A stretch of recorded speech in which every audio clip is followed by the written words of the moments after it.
About 10 days after 9/11, I went through the Pentagon and I saw Secretary Rumsfeld and Deputy Secretary Wolfowitz. I went downstairs just to say hello to some of the people on the Joint Staff who used to work for me, and one of the generals called me in. He said, "Sir, you got to come in and talk to me a second." I said, "Well, you're too busy." He said, No.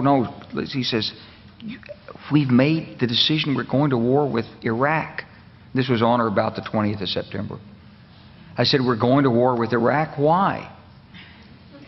He said, "I don't know." He said, "I guess they don't know what else to do." So I said, "Well, did they find some information connecting Saddam to Al-Qaeda?" He said, No. He says, "There's nothing new that way. They just made the decision to go to war with Iraq."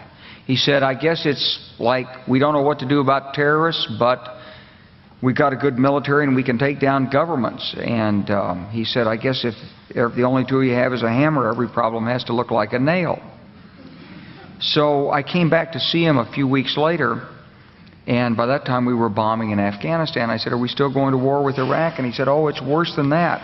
He said, he reached over on his desk, he picked up a piece of paper, and he said, I just got this down from upstairs," meaning the Secretary of Defense's office today, and he said, "This is a memo that describes how we're going to take out 7 countries in 5 years, starting with Iraq and then Syria, Lebanon, Libya, Somalia, Sudan, and finishing off Iran."